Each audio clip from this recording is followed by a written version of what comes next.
I love you madam. তোমার সাহস তো কম না, তুমি আমাকে প্রপোজ করো? নাম কি? টনি মন্ডল। কি করা হয়? সাব ইন্সপেক্টর, সাহেবনগর থানা। স্যালারি 37,500। ঘুষ টুস খাও নাকি? না না ম্যাডাম, কিন্তু বিশ্বাস করেন ম্যাডাম, আপনাকে আমি অনেক ভালোবাসি। এই স্যালারিতে আপনাকে আমি অনেক খুশি রাখবো। অনেক হয়েছে, আর নাটক করতে হবে না। কোথায় যাওয়া হবে? আরে তুমি বলে তুমি ভুলে গেছো, আজকে তো তোমার ফ্ল্যাট দেখতে যাওয়ার কথা। ও, দেখো আমি কত বোকা, আমি নিজে বলে আমি নিজেই ভুলে গেছি। চলো।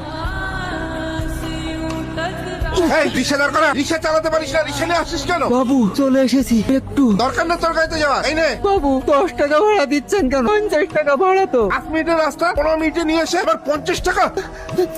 এই দাঁড়া, ওনাকে মারছিস কেন? বাবু ওনার সাথে ভাড়া চেয়েছিলাম বলে। এই যত অত্যাচার শুধু গরিবের প্রতি না, আজকের পর থেকে যদি এরকম অত্যাচার আর কারোর সঙ্গে করেছি, তাহলে এমন কেসে ঢুকিয়ে দেবো না, সারা জীবনে বউ ছেলের মুখ দেখতে পাবো। সরি স্যার, ভুল হয়ে গেছে, আর হবে না। 500 টাকা ফেল দে এখান থেকে, যা।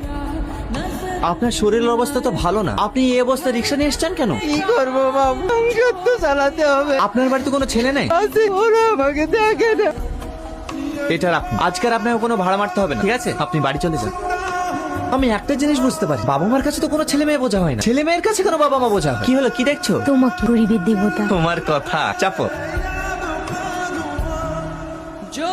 স্যার, আমার মেয়েকে খুঁজে পাওয়া যাচ্ছে না। কবে থেকে? 3 দিন থেকে। নাম কি? মধুমিতা। বয়স? 21। মেয়ের নাগরকোটে ছিল, নাগর সঙ্গে পালিনি তো? আপনি এসব কি বলছেন? আমার মেয়ের কারোর সাথে সম্পর্ক ছিল না। এই কথা প্রত্যেক বাবা মাই বলে, আবার কিছুদিন পরে মেয়ে অ্যাও অ্যাও বলে বাচ্চা নিয়ে ফিরে আসে। আমার মেয়ে ওরকম না স্যার, ও কল সেন্টারে কাজ করতো, প্রত্যেকদিন রাতে বাড়ি ফিরতো। রাত্রে বুঝলেন শ্যামবাবু, জৈবনের জ্বালা বড় জ্বালা। এই কথা তো আর বাপ মায়ের মুখ ফুটে বলতে পারে না। আমি শিওর আপনার মেয়ে ওই নাগর সঙ্গে ভেগেছে। কিছুদিন অপেক্ষা করে দেখুন, মেয়ে আপনি আপনি ফিরে আসবে। ছি, আমরা অভিজ্ঞতা পড়ে থানায় এসেছি, আর আপনি নোংরা নোংরা কথা বলছেন। আপনার রাগ হচ্ছে, যান এখান থেকে। বুঝলেন শ্যামবাবু, পীড়িত হচ্ছে বড় কঠিন জিনিস। এনজয় করবে ছেলে মেয়ে, আর কেঁদে বেড়াবে তার বাপ মা, আর যত জ্বালা শালা সব পুলিশের। ওরা কারা? সেই একই ঘটনা স্যার, মেয়ে ভেগে গেছে আর থানায় কমপ্লেন জানাতে এসছে। ঠিক আছে, ওটা ডাকুন। Okay sir.